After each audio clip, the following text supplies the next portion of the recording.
Good afternoon and welcome to MC in Focus. I am Wernicke Rossman. And I'm Cody Egan, and welcome to MC's only student-produced news program. Let's get right to the news.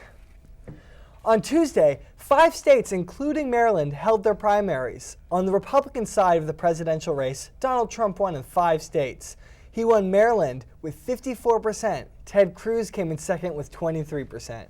As for the Democratic contenders, Hillary won 4 out of the 5 states. She won our state with 63% of the vote. Despite the losses, Bernie Sanders plans to stay in the race all the way to the convention in July. The next primary is this Tuesday in Indiana, where Hillary Clinton leads Sanders by 4 points in the polls. And in the highly contested local primary races, Chris Van Hollen won the Democratic nomination for Maryland Senate with 53%. He is the current representative for Maryland District 8, which includes Montgomery County. Jamie Raskin won the Democratic slot for that race on Tuesday and will now fight to take over Van Hollen's spot this November. U.S. Representative Donna Edwards came in second in the Senate race with 39% of the vote. She gave up her position for Maryland's District 4 to run for the Senate. Former Maryland Lieutenant Governor Anthony Brown will compete for her spot in the November primary. Van Hollen will now compete in the general election against the Republican nominee, Kathy Zliga. NASA has announced a new program called the New Aviation Horizons. The initiative is focused on creating new generation of planes. These new planes will be greener, faster, and quieter. NASA is working to come up with new technologies that improve and expand aviation possibilities. The initiative is scheduled to work on the new designs for the next 10 years. NASA is looking to start the production of the planes in 2020. They also hope to make this technology available for commercial use. It has been 1 month now since 40,000 Verizon communication workers walked off their job. And according to a press release from Verizon, there has been a significant increase in the number of suspected incidents of sabotage. Verizon does not directly blame the strikers, but strongly implies that they could be involved. Last week, Verizon reported it was investigating 24 suspected criminal incidents in 5 states since April 13th, the day the strike began. Striking workers have claimed that Verizon's use of outside contractors and untrained employees to perform maintenance issues is leading to the reported safety and sabotage issues. And now, here with us to talk about everything in Hollywood, we have our entertainment correspondent, Bridget Gratton. Thank you so much, Bridget, for coming here and joining us. Hey, thanks for having me. So, what's going on in Hollywood? I've heard it's a lot. So much is going on in Hollywood, and the key word is drama. From Beyonce and Jay-Z to Kelly and Michael, Hollywood just cannot get it together. So we have, last week, Beyonce dropped her album, Lemonade, with a visual album on HBO. Everyone was so excited, but in the lyrics, there was allegations of cheating, and so the internet went crazy, asking Jay-Z, is he cheating? And then trying to find out who it was, and apparently it was Jay-Z's friend Rachel Roy, apparently, but the internet mistake that for Rachel Ray, the celebrity cook. So she was getting harassed on the internet. It was crazy.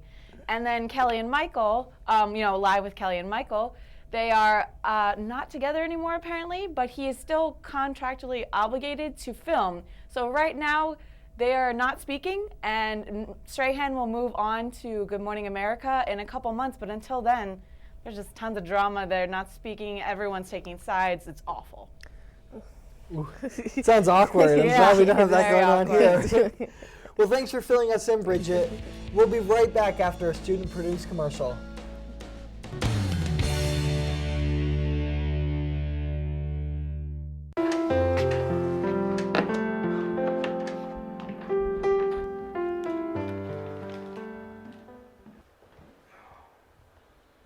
Guys, you want to order a pizza? You know what? Let's do something different.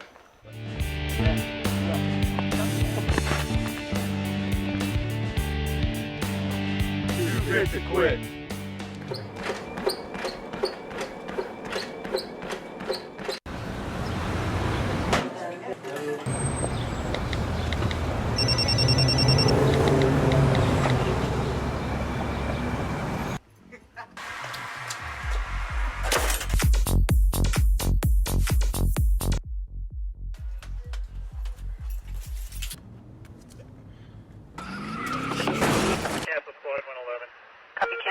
911 ambulance. Affirmative, code D. Again, confirmed 2 fatalities. Thank you so much for staying tuned. Wednesday's fire at the Friendship Heights metro station caused the Red Line to shut down briefly during the morning rush hour. This was unrelated to this past Saturday's fire at the same location. Metro says Wednesday's fire at the Friendship Heights station was caused by a problem with a component that covers the electrified third rail. Faulty power cables have been blamed for several fires on Metro for the past 2 years. In this case, thankfully, no injuries were reported and the system was back up and running just after a short amount of time. Do you know a lot about Montgomery College? Are you friendly, energetic, and approachable? Well, the MC peer-to-peer program is accepting applications for peer navigators until May 13th. Acting as a peer navigator gives you networking and leadership experience that will look great on your resume. You'll also be paid a $600 stipend for your work in the program. All you have to do is show visitors and new students around the campus and be knowledgeable about the resources the college provides across all 3 campuses. Time's almost out, so apply today. Montgomery College's annual business pitch competition, the Raptor Tank, was successful this week. Students got a great opportunity to build on their business ideas and a chance to win money to help fund their businesses. MC Enactus, the Macklin Business Institute, and the Rockville Business Program have worked together to plan workshops that help prepare contestants for the competition. The winner of the competition was Puya with his business, What the Sock, and in second place is Amirella Nesaru and Evelyn Martinez. Congratulations to all the student winners and best of luck with your businesses. The Combat to College program has a new creation opened in the Rockville campus, a study face for women veterans, the first of its kind in any American college, which makes it an historical event. Approximately 80 women veterans study at Montgomery College, and the area will be specifically designed for their study, to do their homework, and to get to know each other. They will be granted the use of computers, refrigerators, and microwaves, along with other amenities. A good way of honoring women who serve the United States. Montgomery County Public Schools announced Tuesday that they will extend the 2015-2016 school year. The school system had 4 emergency weather days built into the school calendar, but closed for 6 due to the inclement weather. Montgomery County Public Schools were scheduled to end classes for the school year on Friday, June 17th, but will instead end with an early release on Monday, June 20th. Montgomery College held an open house for the radio department on Tuesday. The event featured a remote broadcast outside the Student Services building for most of the day. Many different students showcased their singing and rapping abilities and promoted E-Radio WMCR by handing out t-shirts and other promotional items. An award ceremony held in the art gallery to visit honoring Montgomery College alumni capped off the event. Most notable was Eric Villegas, the producer for The Kane Show on DC's Hot 99.5. Villegas was given a plaque for his achievement in the radio field and his contribution to MC's radio program. And now we have Victoria Mel with the weather. Thanks, guys. I'm Victoria Mel with this weekend's weather. Today will be cloudy and expect some drizzling. Temperature highs will be in the 60s and lows in the 40s.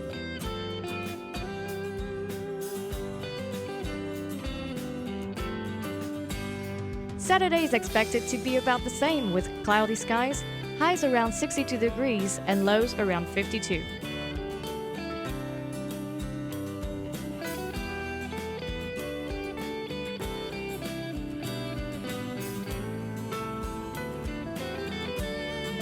Sunday, the temperatures will be a little warmer with temperature highs in the 70s, but lows will remain in the 50s.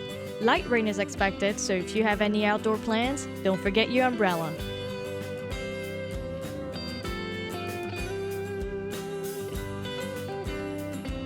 That's it for weather. Back to you guys.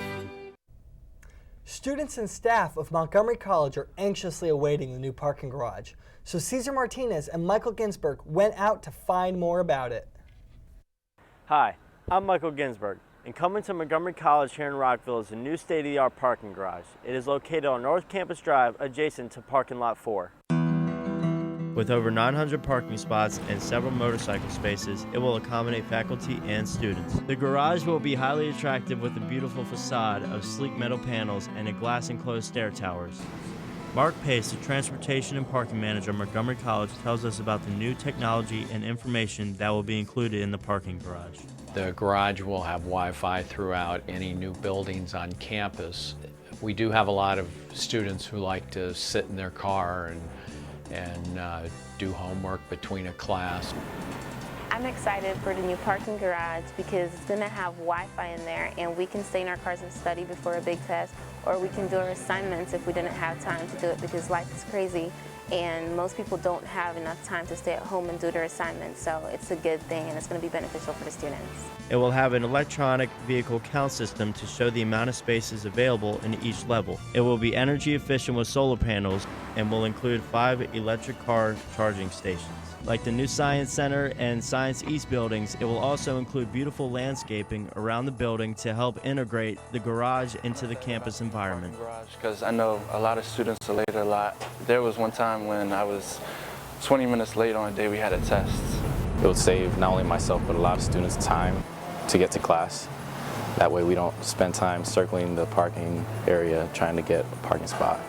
The first 2 levels of the garage are going to be faculty staff parking, and then from levels 3 through 5 or 3 through 7 will be student parking. If construction goes as scheduled, the garage is expected to open in fall of 2016. For MC in Focus, I'm Michael Ginsberg. Well, hopefully that garage opens up on time. Now we go to Miriam with sports. I heard that Capitals game last night was insane. It was crazy. Yeah, I watched the highlights this morning. Oh, well, we're going to talk about it in 1 minute. In MC Sports, the men and women track and field team is finishing off the year on a high note. At the laddersmith at Morgan State University, Mike Scott ranked first in the long jump. All track and field athletes will participate at the Junior College National Championship coming up in May. Their next meet will be at the McDaniels College. On to baseball diamond, where the Nats struggled all week long to get runners to cross home plate. The team scored only 3 runs against the Philadelphia Phillies during the 3-game series, ending up getting swept for the first time this year. The Knights will take on the St. Louis Cardinals this weekend. On the ice, the Capitals are facing the Penguins in the second round of the playoffs, and the first game did not disappoint as both teams went back and forth until taking the game to overtime. The difference was TJ Oshie, who had a hat trick and scored the winning goal in overtime with a score of 4-3. After a long wait, the Washington Redskins decided to trade back 1 spot during the first round of the NFL draft. The Skins are loading up on ammunition by adding Josh Doctson from TCU. Kurt Cousins must be very happy to have a new toy in that offense. And also, if you're around, in this summer, we have the City Open tournament in DC, a tennis tournament. Are you guys ready for it? It sounds fun. Yeah, it does. It's pretty cool. It's pretty cool. Yeah, but like in the middle of July, though. Ooh, it's going to be hot. Yeah. Well, the games are played late afternoon, so Oh, okay. it's cooling off, you know. Yeah, It's most chill. definitely. I'll have to go out there. All right, well, that's going to be a wrap for this afternoon for MC in Focus. Thank you so much for tuning in and watching us. I'm Mornike Rossman. And I'm Cody Egan. And I'm Miriam Shinidi. And we'll see you next week. Thank you so much. So, yeah. See you guys. I was